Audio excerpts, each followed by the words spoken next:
नमस्कार दोस्तों, अनंत academy YouTube channel पर आप सभी का हार्दिक स्वागत है। आज हम आपके लिए बहुत ही महत्वपूर्ण रीट लेवल 1 के 28 क्वेश्चन लेके आए हैं जो ईवीएस सब्जेक्ट के परिवार टॉपिक से हैं। और हमारी ये सीरीज में हमने पूरी कोशिश की है कि परिवार टॉपिक आपका इन्हीं 28 क्वेश्चंस में पूरा हो जाए। तो ये महत्वपूर्ण क्वेश्चन हमने बहुत मेहनत से तैयार किए हैं, इसलिए अपने दोस्तों के साथ शेयर जरूर कीजिएगा और वीडियो के अंत तक बने रहिएगा। और हमारी कोशिश यही रहेगी कि रीड से पहले पहले आपको टॉपिक वाइज क्वेश्चंस प्रोवाइड करवा दिए जाएंगे। तो बिना टाइम वेस्ट किए हुए चलते हैं प्रश्न 1 की तरफ। प्रश्न संख्या 1 है, निम्नलिखित में से कौन सा कार्य परिवार का शारीरिक कार्य नहीं है? शारीरिक रक्षा, यौन इच्छाओं की पूर्ति, भोजन का प्रबंध करना और बच्चों का लालन पालन करना। शारीरिक कार्य की बात की है तो ये बाकी सब परिवार के शारीरिक कार्यों में शामिल है। यौन इच्छाओं की पूर्ति शारीरिक कार्य में नहीं आता है। अगले प्रश्न की तरफ बढ़ते हैं। एकल परिवार से तात्पर्य क्या है? ये आपको पता है सभी को, लेवल 1 2011 में आया हुआ क्वेश्चन है। इस ऑप्शन ए है, 1950 के बाद बना परिवार, परिवार जिसमें माता पिता एवं उनके बच्चे हो, संपूर्ण परिवार जिसमें माता पिता एवं दादा दादी हो, केवल पति पत्नी। तो इसका उत्तर है दोस्तों, परिवार जिसमें माता पिता और उनके बच्चे हो, और बच्चे भी अविवाहित होने चाहिए। ये आपको परिवार, एकल परिवार की परिभाषा मेरे हिसाब से पता होगी। निम्नलिखित में, अगला प्रश्न है, निम्नलिखित में से कौन सा कारक पारिवारिक विघटन के लिए उत्तरदायी है? नहीं है। इसमें है जनसंख्या वृद्धि, औद्योगिकरण, नगरीकरण और प्रेम विवाह। तो इसमें हम बात करते हैं औद्योगिकरण, नगरीकरण और प्रेम विवाह, ये तीनों कारण हैं उत्तरदायी है परिवार विघटन के, क्योंकि औद्योगिकरण और नगरीकरण की वजह से परिवार का विघटन होता है। लेकिन जनसंख्या वृद्धि को इसमें शामिल नहीं किया जा सकता, तो इसका आंसर है जनसंख्या वृद्धि। अगला क्वेश्चन है, किस प्रकार के परिवार विश्व के सभी समाजों में पाए जाते हैं?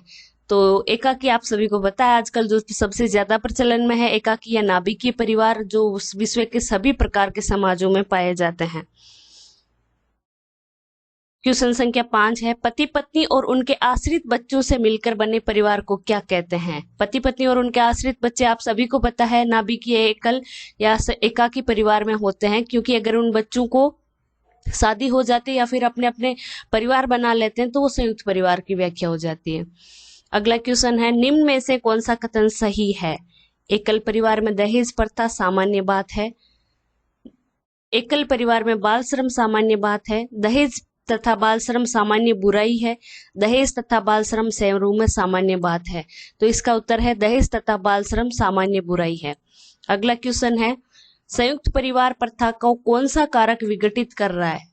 यानी कि संयुक्त परिवार के विघटन के कारक कौन कौन से हैं? धर्म, जाति, परंपरा और पश्चिमीकरण। तो इसका उत्तर है पश्चिमीकरण। आप सभी को पता है वेस्टर्न कल्चर फॉलो करके आजकल सभी लोग अकेला रहना पसंद करते हैं संयुक्त परिवार से, इसीलिए ये विघटन का कारण बनता जा रहा है। बाकी परंपरा, जाति और धर्म से ये कोई इफेक्ट नहीं पड़ता इन पर। अगला प्रश्न है, केंद्रीय परिवार एवं संयुक्त परिवार के वर्गीकरण का आधार है?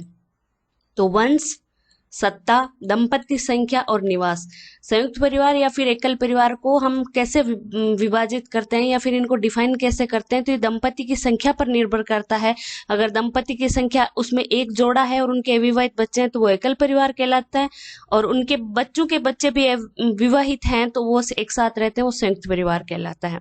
अगला क्वेश्चन है, संयुक्त परिवार की विशेषता क्या है? तो संपत्ति में सभी का पूरा समान अधिकार होता है, एक निवास स्थल होता है, सहभागिता होती है, उपरोक्त सभी। तो आप सभी को पता है ये सभी कारण है संयुक्त परिवार को जोड़े रखने के लिए बहुत ही महत्वपूर्ण होते हैं। क्वेश्चन संख्या 10, निम्न में से कौन से समाजशास्त्री को मानव स्वभाव की पोषिका कहा जाता है? नर्सरी ऑफ ह्यूमन नेचर किस समाजशास्त्री ने परिवार को कहा है? तो ये कहा है चार्ल्स कूल ने। नर्सरी ऑफ ह्यूमन नेचर परिवार को चार्ल्स कूल ने कहा है। कोई भी समाज नहीं था जिसमें परिवार रूपी संस्था की अनुपस्थिति हो। उपरोक्त कथन किसका है? मर्डोक का। आपको पता होना चाहिए दोस्तों, मर्डोक ने यह भी कहा कि हमने जो परिवार की प्रकृति है वो पशुओं से सीखी है, क्योंकि पशु भी अपना परिवार बना के रखते हैं। तो मर्डोक ने यह मेंशन किया अपनी पुस्तक सोशल स्ट्रक्चर में 250 समाजों का अध्ययन किया जिसमें पशुओं के वो परिवार भी शामिल हैं। तो ये चीज आपको ध्यान रखने के लिए योग्य है। क्वेश्चन संख्या 12 है, यदि आप समाज को उन्नत करना चाहते हैं तो परिवार को उन्नत करो। यदि आप समाज को उन्नत करना चाहते हैं तो परिवार को उन्नत करो। ये कथन किसका है? ये कथन है दोस्तों कन्फ्यूशियस का।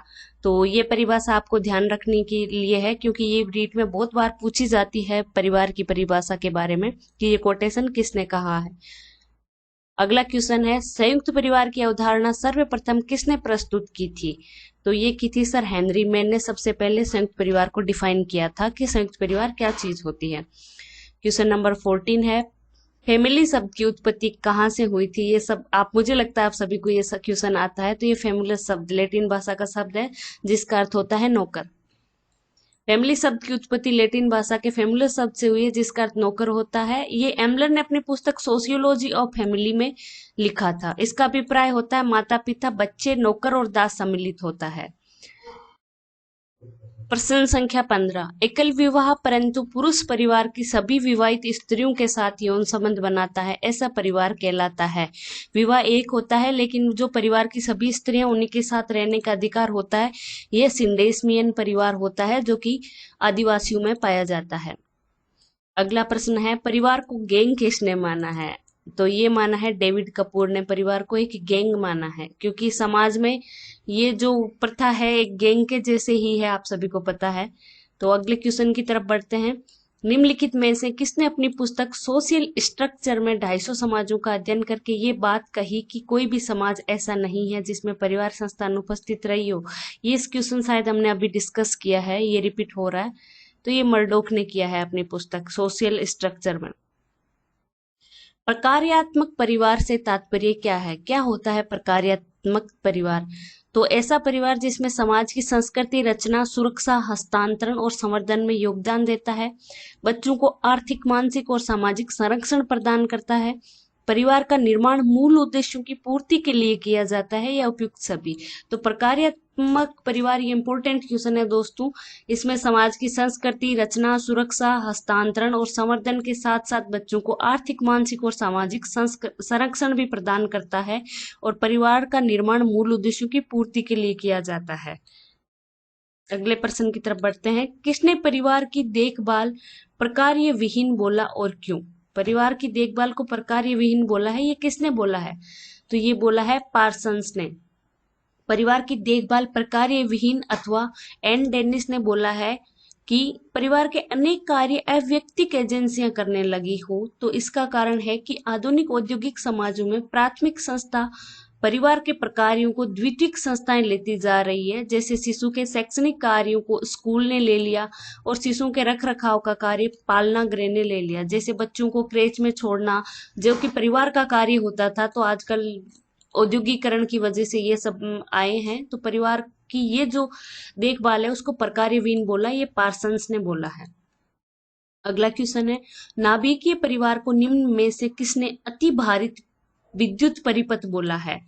तो ये बोला है दोस्तों एडमंड लीच ने। बढ़ते हैं अगले क्वेश्चन की तरफ, लेकिन इससे पहले बता देती हूँ एडमंड लीच ने नाभिकीय परिवार को अतिभारित विद्युत परिपथ बोला है क्योंकि परिवार में डर और संघर्ष का स्रोत प्राइवेसी या निजता है। लीच का मानना है कि अच्छे समाज का आधार होने की बजाय परिवार अपनी संकीर्ण निजता और निकम्मी गोपनीयता के साथ हमारे असंतोष का स्रोत है और यही कारण है जो हमारे संयुक्त परिवार का विघटन कर रहा है। निम्न में से किस समाजशास्त्री ने पारिवारिक संबंधों के संबंध में भूमिका की सौदेबाजी की अवधारणा का प्रयोग किया है?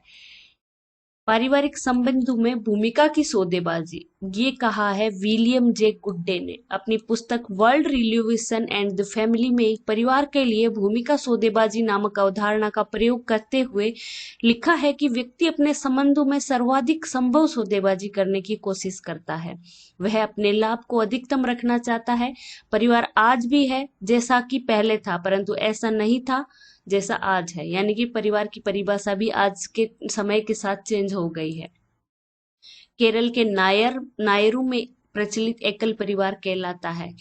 केरल की जो नायर जनजाति है उसमें जो परिवार है एकल परिवार, उसको तावजी बोलते हैं।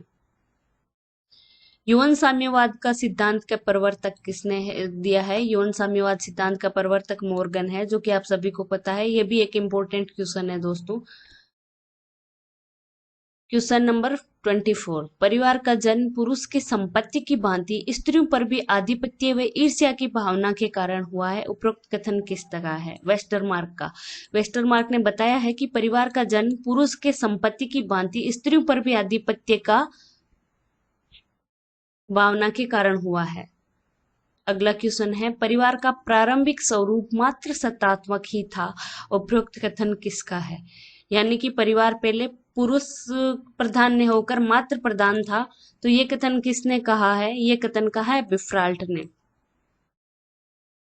Question number 26। जेडी मेन ने निम्न में से किसे संयुक्त परिवार का श्रेष्ठ उदाहरण माना है? जेडी मेन ने संयुक्त परिवार का थारवाड़ जो जनजाति है उसको सबसे उपयुक्त माना है। JD main Hindu law and custom नामक पुस्तक में मालाबार के, केरल के मालाबार एरिया के ये नायर में प्रचलित संयुक्त परिवार थारवाड़ या तारवाड़ को संयुक्त परिवार का पूर्वतम उदाहरण माना है। क्वेश्चन संख्या 27। परिवार जिसमें पुरुष कुछ आरंभिक समय के लिए अपनी पत्नी के घर पर रहता है, तत्पश्चात पत्नी सहित अपने माता पिता के घर आ जाता है, को मर्डोक ने बोला है द्विस्थानीय परिवार। उसकी यानी कि दो जगह निवास करने वाला परिवार। ऐसी मर्डोक के अनुसार ऐसे परिवार बेगा और गोंड जनजाति में पाए जाते हैं। हालांकि राजस्थान में ये भील जनजाति में ऐसा परिवार पाया जाता है।